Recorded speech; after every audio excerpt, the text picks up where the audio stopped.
ইন্নাল হামদুলিল্লাহ ওয়াসসালাতু ওয়াসসালামু আলা মান লা নাবিয়্যা বা'দা।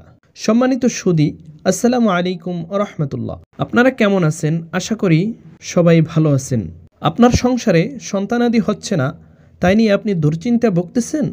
সন্তানাদি হচ্ছে না বিদায় বহু জায়গায় দৌড়াদৌড়ি করে আপনি সন্তানাদি লাভ করতে পারেন নাই বিদায় আপনি দুশ্চিন্তাগ্রস্ত হয়ে আছেন।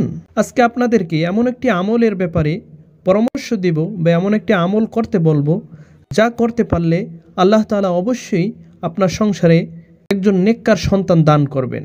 তাই ভিডিওটি স্কিপ না করে শেষ পর্যন্ত দেখুন। সম্মানিত সুধী, সন্তানাদি আল্লাহ তাআলা প্রাপ্ত এক মহান নেয়ামত।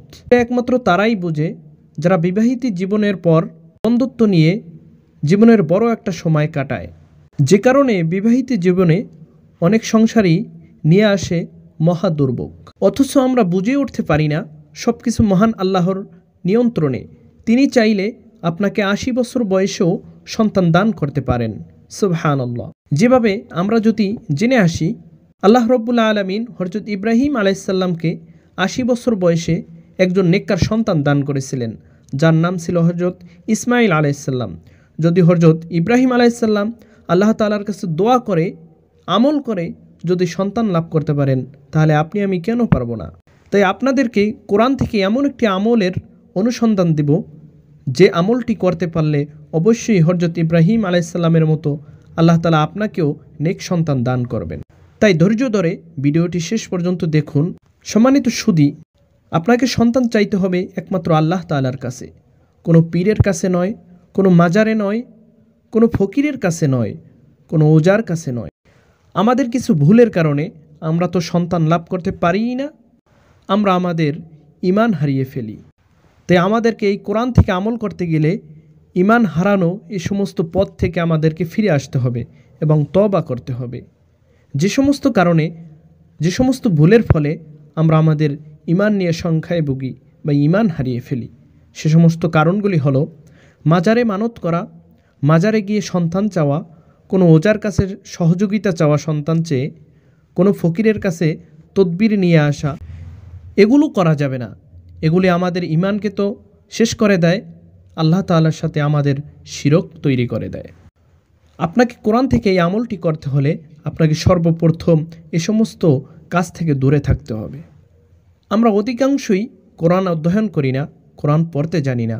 আমরা যদি ঠিকভাবে সঠিকভাবে যদি আমরা কোরআন অধ্যয়ন করতাম, তাহলে আমরা কোরআন থেকেই এই আমলগুলি করে আমরা আল্লাহ তাআলার পক্ষ থেকে নিয়ামত প্রাপ্ত হতে পারতাম। কোরআনে অথচ এত সুন্দর সুন্দর আমল আছে যা প্রমাণিত এবং কার্যকর। তার মধ্যে অন্যতম একটি দোয়া, যে দোয়াটি আপনাদের সাথে শেয়ার করব, যেটা করেছিলেন হযরত ইব্রাহিম আলাইহিসসালাম আল্লাহ তাআলার কাছে। তাই এখন থেকে কোরআনিক এই আমলটি আল্লাহ তাআলার উপরে পূর্ণ আস্থা রেখে ভরসা রেখে নিয়মিত সকাল সন্ধ্যা অথবা যখনই সুযোগ হবে তখনই 2 রাকাত নফল সালাত পড়ে আল্লাহ তাআলার কাছে 2 হাত তুলে এই দোয়াটি বারবার পড়ুন এবং আল্লাহ তাআলার কাছে সাহায্য কামনা করুন। যদি এই আমলটি করতে পারেন তাহলে অবশ্যই আল্লাহ তাআলা আপনাকে সন্তান দান করবেন। দোয়াটি হলো রব্বি হাবলি মিনাস সলিহিন, রব্বি হাবলি মিনাস সলিহিন। ছোট্ট একটি দোয়া। এই দোয়াটি মুখস্থ করতে বেশি সময় লাগবে না। দোয়াটির অর্থ হলো, হে আমার প্রভু, হে আমার রব, আমাকে সৎ কর্মশীল সন্তান দান করুন। সূরা সাফফাতের 100 নম্বর আয়াত।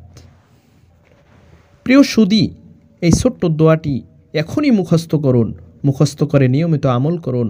আল্লাহ তাআলা আপনাকে অবশ্যই আপনার এই সাংসারিক জীবনে নেককার সন্তান দান করবেন, যদি ধৈর্যের সাথে আল্লাহ তাআলার উপরে পূর্ণ আস্থা রেখে ভরসা রেখে তাওয়াক্কুল করে এই দোয়াটি আমরা নিয়মিত আমল করতে পারি। আল্লাহ তাআলা আমাদের সকলকে সৎকর্মশীলদের অন্তর্ভুক্ত করুন। আল্লাহ তাআলা আমাদের সকলকে আমাদের সাংসারিক জীবনে শান্তি দান করুন, বরকত দান করুন, নিয়ামত দান করুন। আল্লাহুম্মা আমিন, আল্লাহুম্মা আমিন। প্রিয় সুধী, আপনারা যদি এই ভিডিওটির দ্বারা উপকৃত হয়ে থাকেন তাহলে অবশ্যই চ্যানেলটি সাবস্ক্রাইব করবেন এবং ভিডিওটি শেয়ার করে সকলের মাঝে ছড়িয়ে দেবেন, যাতে করে সবাই এই কোরআনিক আমলটি পেয়ে উপকৃত হতে পারে। ধন্যবাদ। আসসালামু আলাইকুম ওয়া রাহমাতুল্লাহ।